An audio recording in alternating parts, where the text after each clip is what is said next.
What's good, YouTube? This is your boy Arnold, aka the Dreaded Vegan, and welcome to my channel. On today's video, I'm going to be reacting to a kind of a short video posted by another fantastic animal rights activist. Goes by the name of Humane Hancock. Another guy I do genuinely love his approach to people. I love his interaction because he's not afraid to get in an argument with people, and I love that. Because sometimes you just have to, like, when it comes to animal rights activism, this is one of those things where it's like certain people have certain ways of doing things, and certain people respond to certain ways of interacting. Some people may react better to the way Anthony Ed approaches it, with more of a mild mannered tone. Some people may approach it more aggressively when it comes to Joey Carbstrong, and I kind of think that Human Hancock is kind of somewhere in the middle there, where he'll have a kind of mild mannered approach from the beginning, but if things start getting a little heated, he's not afraid to take it there either. So I think that he nestles right in the middle of some of the bigger name animal rights activists. So without further ado, let's go and check this one out.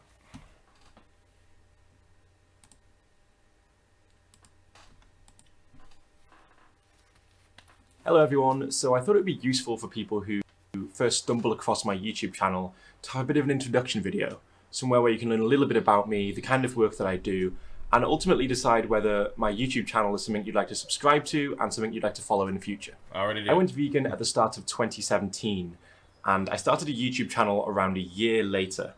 I was inspired from watching a lot of street interviews from the likes of Earthling Ed and Joey Carbstrong. I was watching this street interview content before I was vegan. I think it's a really powerful way to get the viewer to think rationally about the justifications people use for purchasing animal products. I really hope there's a decent amount of non-vegans who watch my YouTube channel. I know there's a fair few because you guys message me. I guess what I'm trying to say is that if you're non-vegan and you're watching this video, I hope this can be a place for you to learn about animal ethics and see if you think that living a vegan lifestyle is more in line with who you are.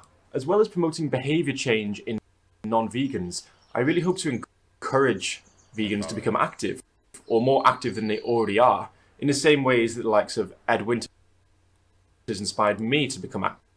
Okay. So, I just wanted to stop it here.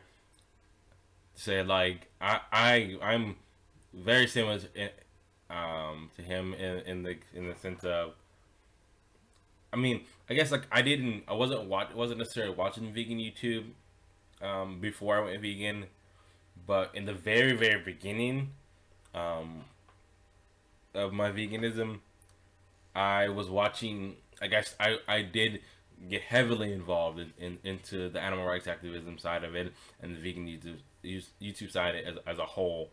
I started a little bit after him. I started in the beginning of 2018, but I think he and I have kind of a similar approach. Obviously, we're from completely different parts of the world, but I think we've kind of approached this in a similar manner. So, yeah. So if you're already vegan, I hope that you'll be able to learn new things about animal ethics by watching my YouTube channel. I do. I also hope that my channel will be useful for people who want to improve their outreach skills. So you can learn how to talk to people, how to approach street interviews, or engage with people in a way that increases the likelihood of behavior change. I post a lot of... So, for me, just kind of more or less responding to what he's saying, for me, I think it's possible at some point in time I may do more street activism, but as of right now, for obviously other than the coronavirus and the stay-at-home orders and stuff like that, I think for me, in my own personal life, it's not necessarily possible just yet. But here I am on YouTube. I'm actively trying to do my part here. But I wholeheartely I admire those who do street activism. I think street activism is an incredible work, and I do plan on doing it at some time in the near future, whenever all of this goes away and I can kind of get my bearings together.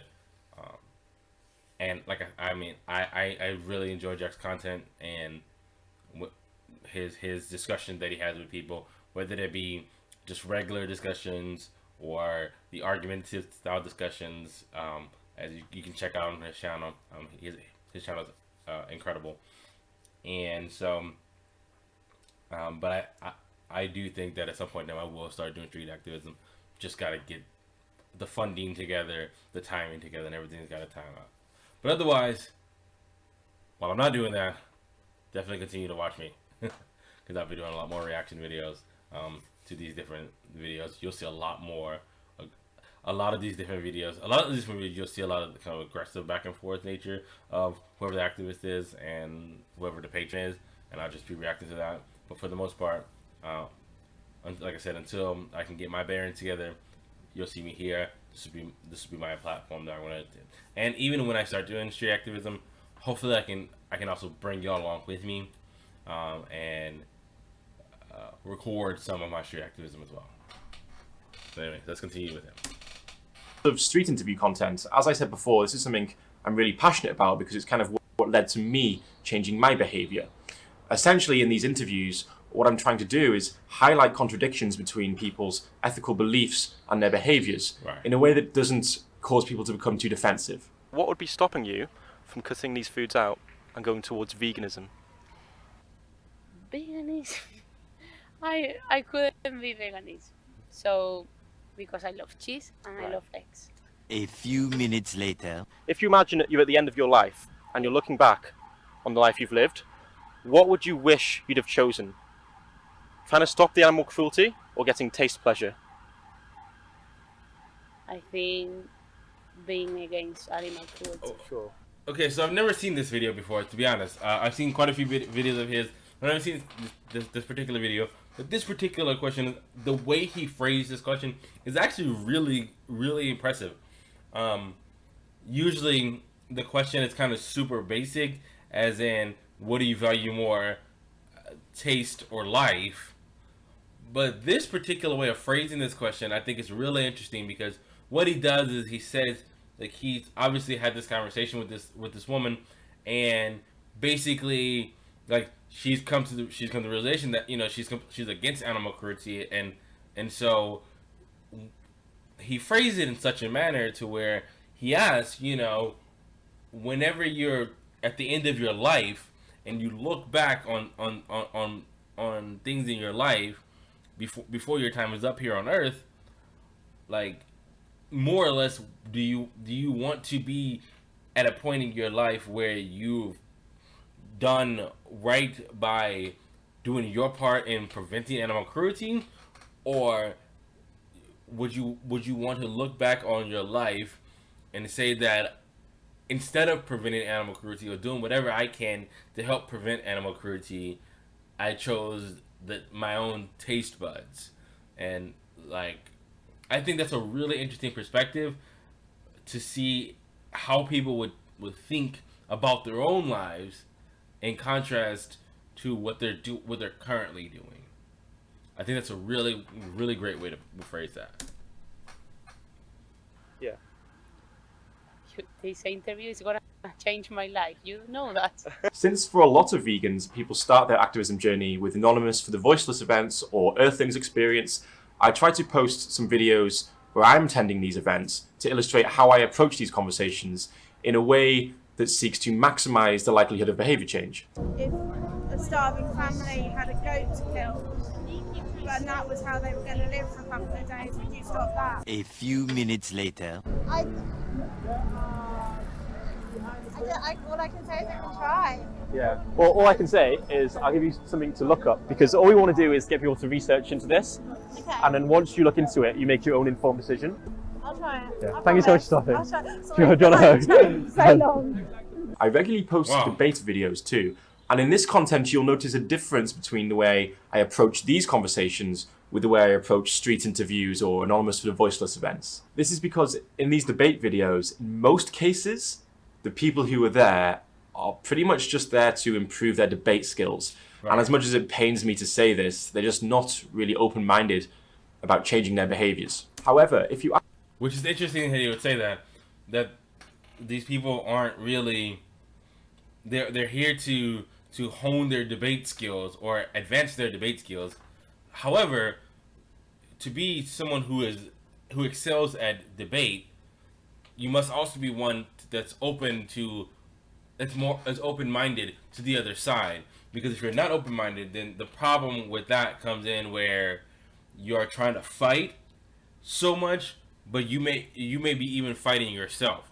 And you're not when you're not open-minded, it means you're not really listening to the opposing viewpoint, which therefore means that it's not possible for you to win, because the issue is that you're not going to be able to convert the person that you're debating with to your side of the argument, because you're not listening either. The other person's not going to want to listen to you, even if they are listening to you. Like, both parties in the debate have to be open-minded enough to be able to see the opposite perspective, or to be able to at least understand the viewpoint of where the opposite perspective is coming from, and only then will you be able to advance your debate skills, because you're capable of consuming more knowledge at that point, because of your open-mindedness, which could either buffer your point, whatever point you're trying to make, or hinder it in some case, because you've understood the flaws in the debate that you're having in your argument, you know. So it's interesting seeing his videos where you'll have people who just are flat out not gonna change their mind, and unfortunately that happens. But it's shocking to see some people who actually over time realize what's actually happening, realize the conversation that they're having, and are actually more open-minded later on in the conversation than they may let off in the beginning. Actually watch my debate videos, you will notice occasionally that some miracle occurs where we are debating someone who is open to having their views challenged and their mind changed. And it's really, really nice when that happens. I do feel like there are bigger problems in this as well. Why is there a sign saying stop war, stop killing innocent people in Syria? What? I believe, you know, we shouldn't hurt animals. Yeah. But that is just the way we've been brought up. So there is a way to change that.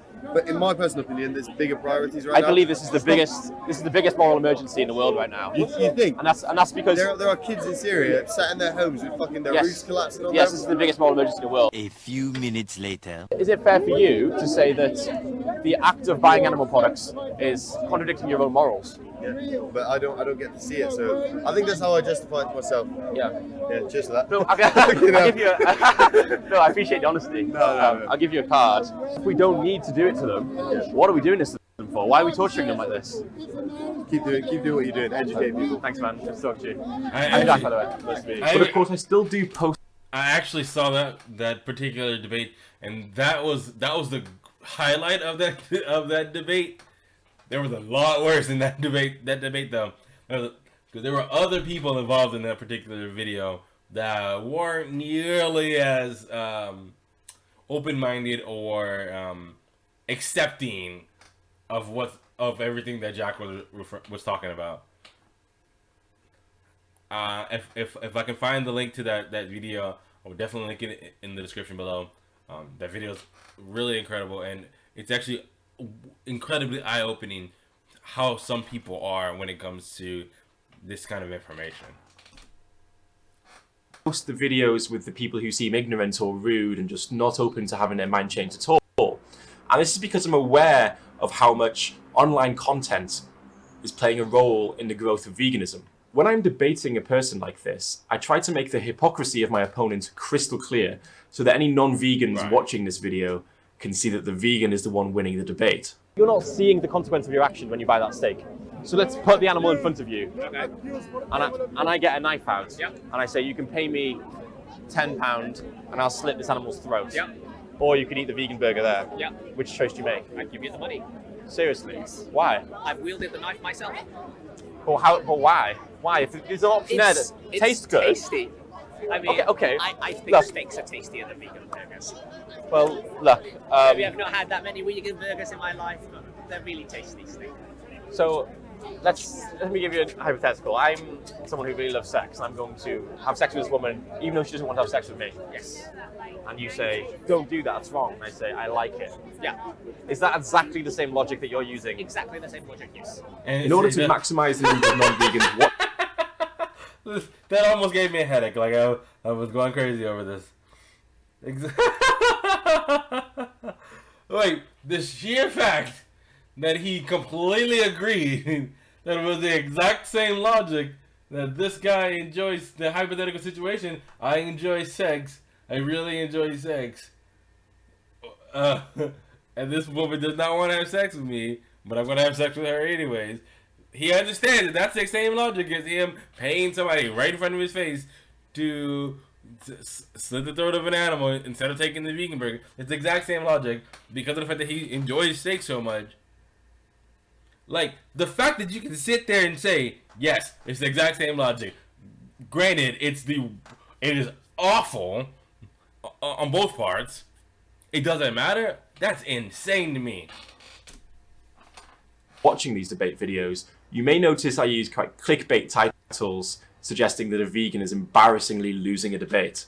I think that people are always trying to reaffirm their current beliefs. All right. So if I have a title like that, non-vegans are more likely to click on a video thinking that their beliefs are going to be confirmed, only to have their beliefs challenged. Occasionally, I post videos of speeches I've made. Ultimately, the purpose of this video is to encourage vegans to get active, or more active than they currently are. So today we march, but when this day ends, our activism does not end with it. Tomorrow we fight, the day after we fight. I'm very interested in ethics and philosophy in general, not just veganism. So at times, I do hope to challenge your beliefs, whether you're vegan or not, and spread ideas that I think can help make the world a better place, both for humans and non-humans. For instance, recently I've been learning about the suffering of wild animals and trying to stimulate conversation regarding whether we have a moral obligation to help wild animals. Given that So that like before he starts on that particular, like it depends on what particular wild animals we're referring to. One, and I'll explain that in a second. What I mean by that particular phrase, what particular wild animals. And two, it also depends on like where. How do I want to word this? In what manner in which he's suggesting that we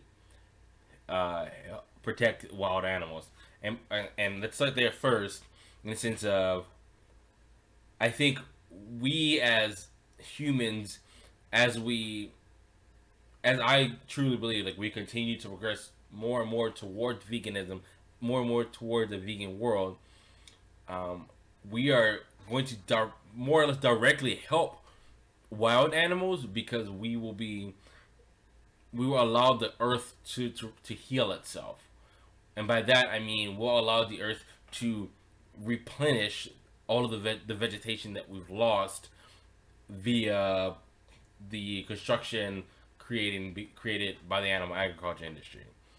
So I think that us as vegans and animal rights activists, I think that too ties into us helping wild animals. And the second, the original point I was making with regards to what kind of wild animals is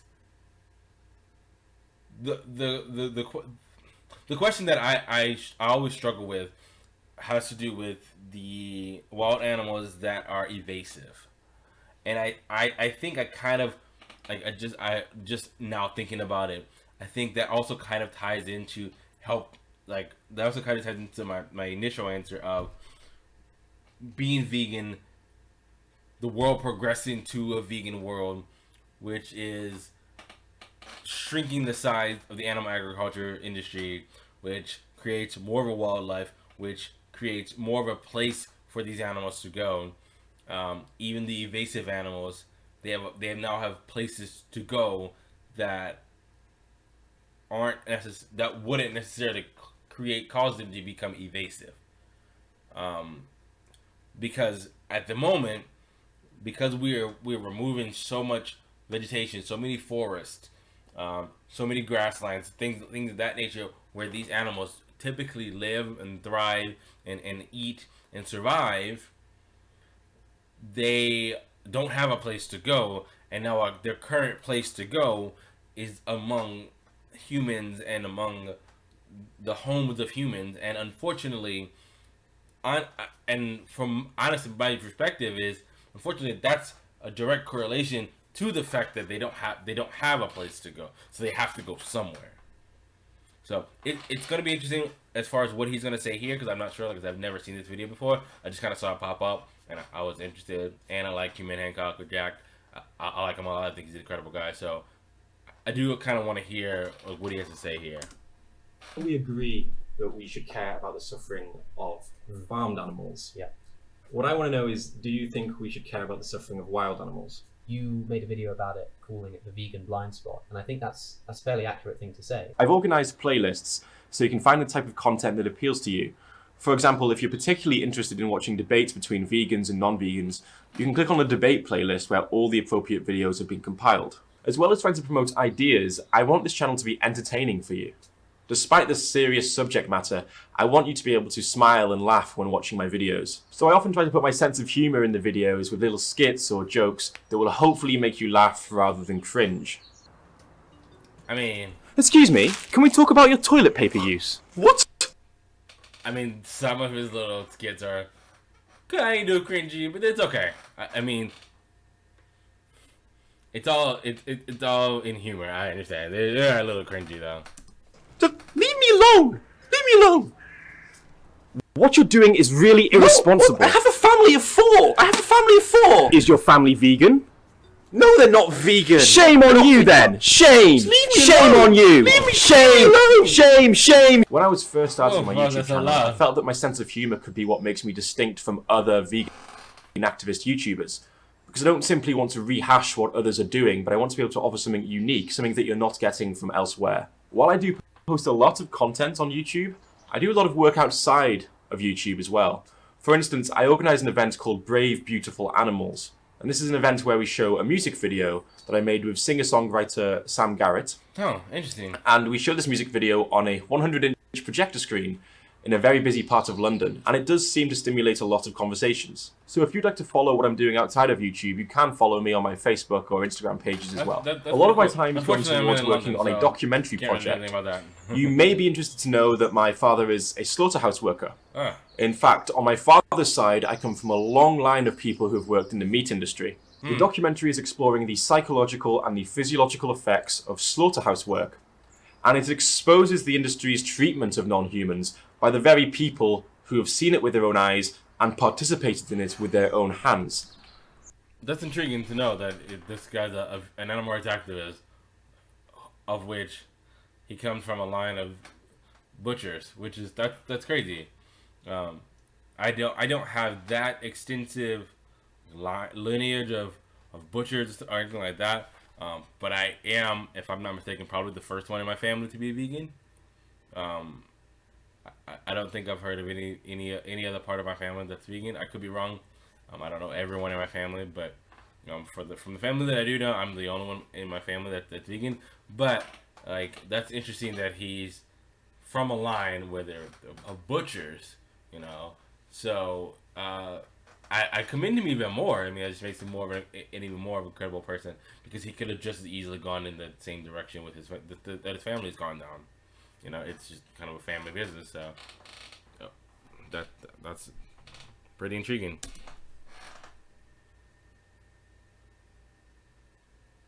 Come on. I'm working really hard on this project, and I hope it can fill a gap in public awareness. I have big plans for the future, and whatever it takes to create a world where animals aren't experiencing the immense amount of suffering they are currently forced to endure, whatever it takes to help create a world where animals aren't treated as mere objects, but are recognized as the sensitive, feeling, thinking beings they are.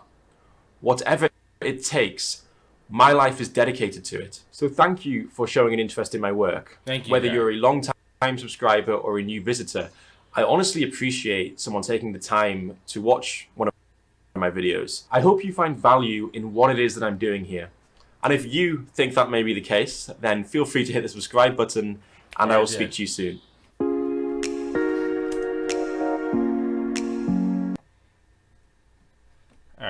the end of that video. Yeah. Overall, like I said before, I think Jack's an incredible human being. I think what he's doing is fantastic. I think that the things he does on YouTube as well as off, I didn't know anything about the off YouTube thing.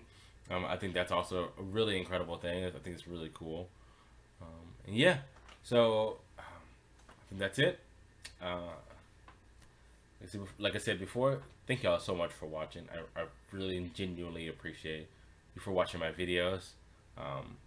Please, definitely, if you enjoyed this video, if you enjoy my content in general, go ahead and hit that subscribe button and go ahead and give me a like. It is greatly appreciated. It lets me know that what I'm doing is something that you all enjoy watching, and something that I can continue to do from here on out. And leave a comment. Any kind of comment you like. It doesn't really make a difference. Let's see. If you do leave a comment, if you make it this far, leave a comment on your favorite color. What's your favorite color? Mine is actually not purple. Mine is actually red. But anyways, thank you for watching. Appreciate it. Once again, throughout this this coronavirus situation, please stay safe, stay home. Have a good one. Peace.